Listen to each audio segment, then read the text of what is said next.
un ejemplo pero muy interesante de eso, es que aquí se ve muy bien un aspecto que es crucial de la naturaleza que tiene la acción profesional cuando es competente. Y en ese sentido me atrevería a decir que aunque toda la experiencia de profesionales jóvenes, sector jóvenes, iniciándose, etc., demuestran un inicio, ¿no es cierto?, y un germen de acción profesional tremendamente competente. ¿Por qué? Porque, y ahí recurro a un argumento que me parece excelente, ¿no es cierto?, en este caso, de Donald Trump, que tú puedes revisar, que aquí se muestra claramente que la acción profesional competente claramente no radica en una mera aplicación de lo que el profesor, en este caso el profesional profesor, ¿no es cierto?, ha aprendido antes, o que maneja, los conocimientos que maneja, las técnicas que maneja. No es un mero aplicador lo que hace un profesional ser justamente un profesional, sino que lo que realmente hace el profesional, ¿no es cierto?, es lo que Scholl llama muy bien reflexión en la acción. Es decir, el profesional, en los tres casos son brillantes en eso, diría, ¿no es cierto?, lo que hace el profesional es generar conocimiento a partir de eso. Es lo que uno de los grandes antropólogos del siglo XX, ¿no es cierto?, Clifford Geertz llama, y perdonen, ¿no es cierto?, el concepto, llama, pero muy bonito, llama teorizar dentro del caso, es decir, generar teoría del caso único, que también se mencionó, la cosa es que el profesional se define como profesional porque está enfrentando un caso único, y enfrenta ese caso único generando, además de aprovechar lo que ya sabe, las técnicas manejan, por supuesto, pero algo esencial es que genera conocimiento respecto del caso único, es lo que ese caso tiene justamente de único. Yo diría que los tres casos son un tremendo esfuerzo, más frustrado, menos frustrado, más logrado, no logrado, ¿no es cierto? Pero los tres son esfuerzos, intentos, justamente por generar conocimiento respecto del caso y salir del paso, por decirlo así, en silencio, ¿no es cierto?, salir del paso en el momento de la acción. Pero es un proceso clarísimo, ¿no es cierto?, de reflexión en la acción. Lo cual revela una cosa interesantísima, y es que justamente queda claro que el profesional competente, y en los tres casos son profesionales, justamente germinalmente competente, podríamos decir, el profesional competente, ¿qué hace? ¿Cómo enfrenta las situaciones? El profesional competente enfrenta las situaciones dialogando con la situación. Entra en un diálogo, este concepto me parece muy bonito, entra en un diálogo con la situación. Es decir, la situación es un desafío, es algo novedoso, es algo que implica en términos de un hecho sorprendente, frente al cual ese profesional tiene que indagar. La única manera, ¿no es cierto? Los libros, lo que ya sabe, no le proporciona el conocimiento de eso. Tiene que indagar, y eso implica dialogar con la situación. Incluso eso implica, en el estricto sentido del término, desde el punto de vista científico, implica experimentar. Que ustedes ven, los tres casos son, cual más los experimentos, algunos resultan, otros no. Pero los tres son casos de experimentación, es decir, de un esfuerzo por intentar generar en el mismo proceso de la acción algo nuevo, de intentar, ¿no es cierto?, hacer emisor qué sé yo, los usos de laboratorio. En fin, los tres casos son pues es una segunda cosa importantísima. Y en ese sentido, yo insisto, aquí son los tres casos, si bien cada caso se podría discutir, ¿no es cierto?, cómo haberlo hecho, cómo haber salido del paso, etcétera, por supuesto. Pero yo diría que los tres casos son un ejemplo muy vívido de qué es lo que sucede cuando hay una acción profesional correcta. La tercera cosa, ¿no es cierto?, que también aparece en los tres casos de manera muy interesante, es la cosa de la innovación.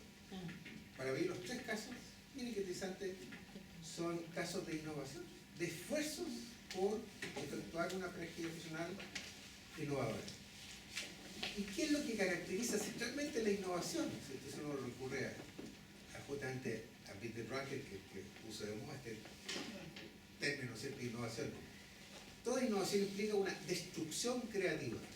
Por eso es que a las organizaciones muchas veces les resulta difícil esto de innovación, porque implica una destrucción creativa.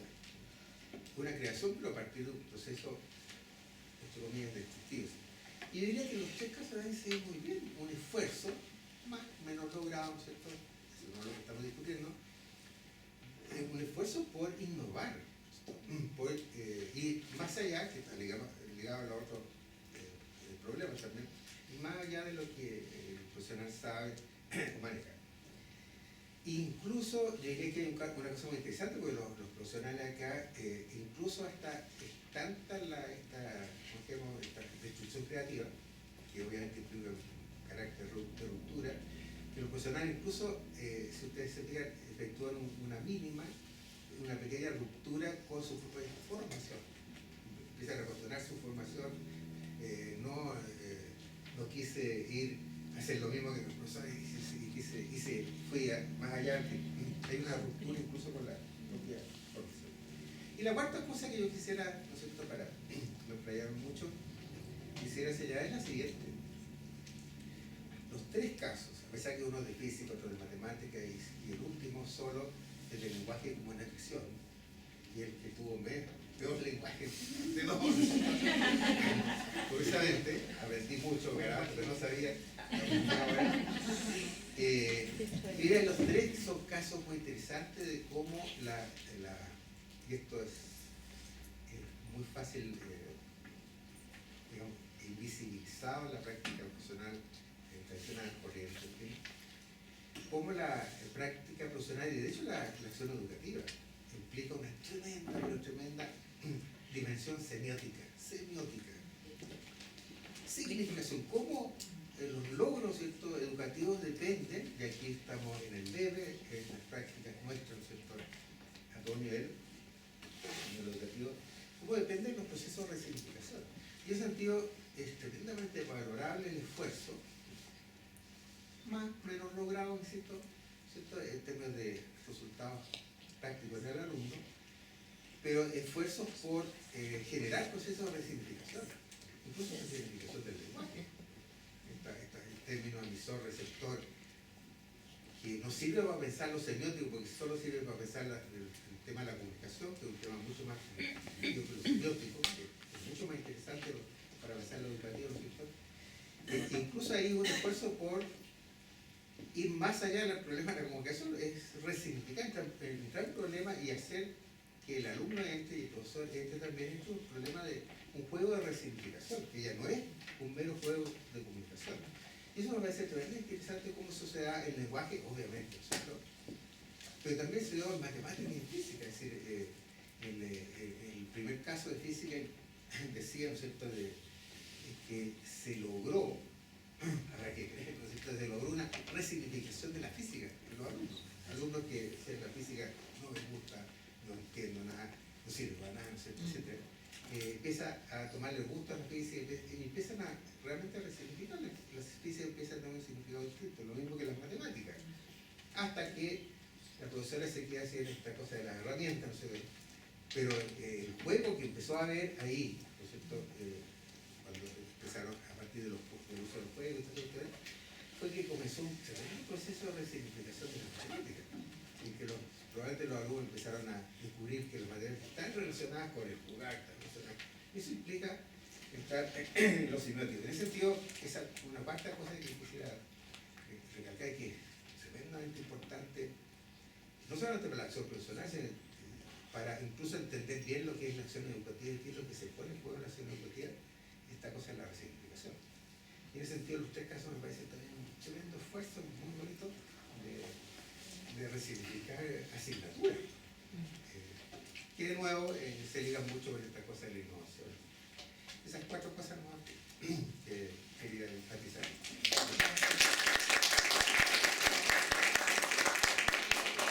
Antes de invitarles a un café en el que podemos seguir comentando todos con todos, yo quisiera pedirle al equipo, a Marisa, a Rosario, a Cristian, a la Malú, que me ayuden aquí para entregar.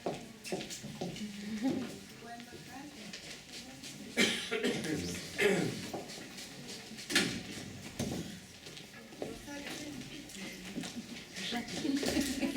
Rápido.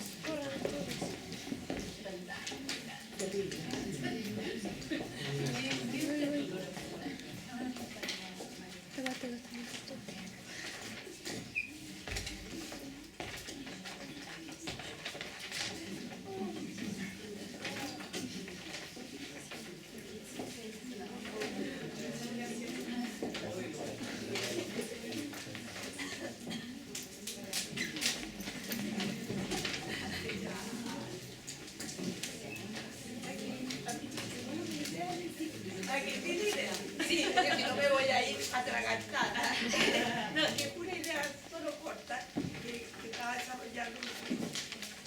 En el fondo, así como resaltaba Víctor lo de la semiótica, yo estaba resaltando lo de la antropología del lenguaje, porque el concepto que ellos plantearon tenía que ver con esta idea generativa del lenguaje, de crear mundo a través del lenguaje, el aprendizaje considerado como transformación del otro.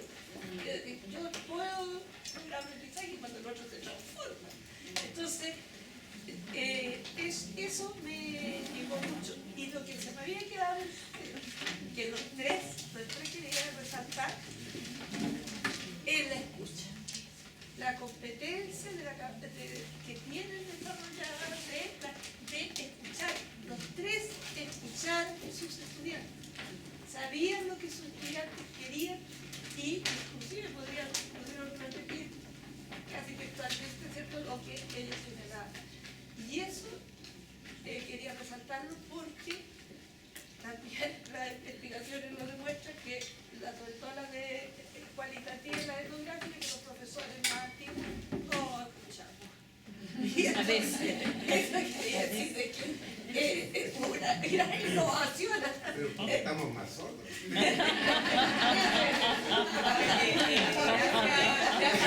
¿Alguien quiere decir algo así como comentario general? ¿O pasamos al... ¿Alguien que quiera decir algún comentario más general? Sí. Que yo formo parte del equipo organizador, pero aparte de agradecerle, que a mí me parece muy formador esta actividad.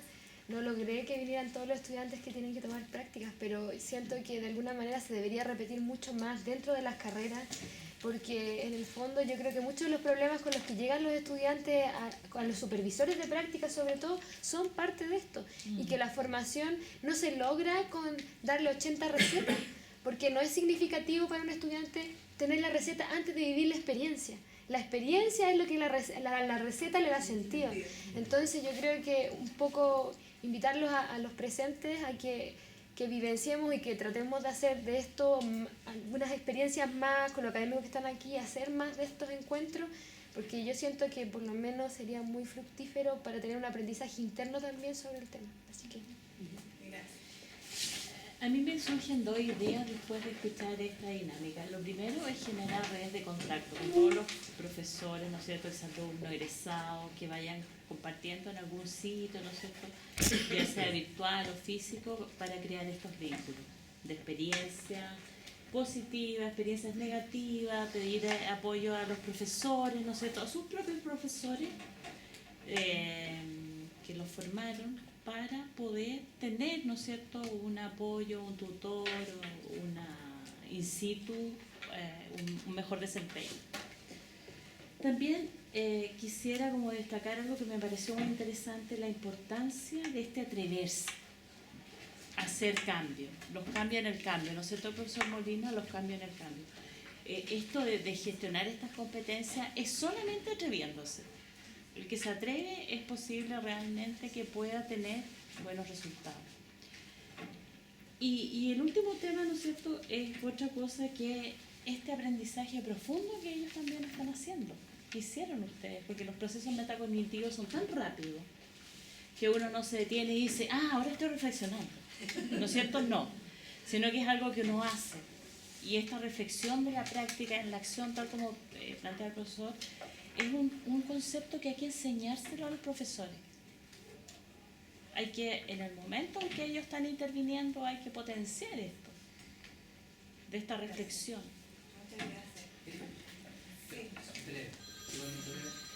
Dos cosas. Uno, que la razón, y le encuentro razón, que esto es como grato, a uno le hubiera gustado cuando era estudiante tenerlo antes, pero yo creo que también esto cabe a la duda, ¿cierto?, de la reflexión de prácticas tempranas, ¿cierto?, y de práctica de que no se acabe la experiencia, o sea, que la experiencia no llegue al último año y que no sean nobles y se enfrenten al Chucky y un montón de cosas más, ¿cierto?, cuando están trabajando. Y lo otro, sumamente breve, es la reflexión sobre el Víctor, que yo creo que él planteó algo que se diferenciaba de los otros dos ponentes, que es el tema del sentido de la educación, ¿cierto? Cuando él preguntaba el tema de las funciones, era ¿por qué pasar funciones? Porque el otro solucionar efectivamente pasar el contenido, pasar el proceso, pero tal vez, y se vincula mucho con un montón de cosas a nivel mundial, ¿cierto? La película El Reemplazante, que muestra que algo falló, que todavía hay muchos que seguimos pensando que el colegio sirve. La educación sirve, pero tal vez la duda del colegio en sí. Y esa duda yo vi cuando decía que se estaba jugando, tal vez el colegio no sirve.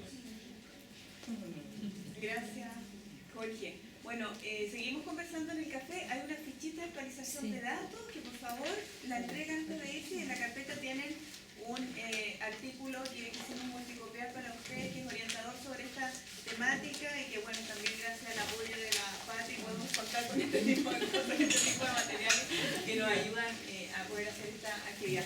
Muchas gracias.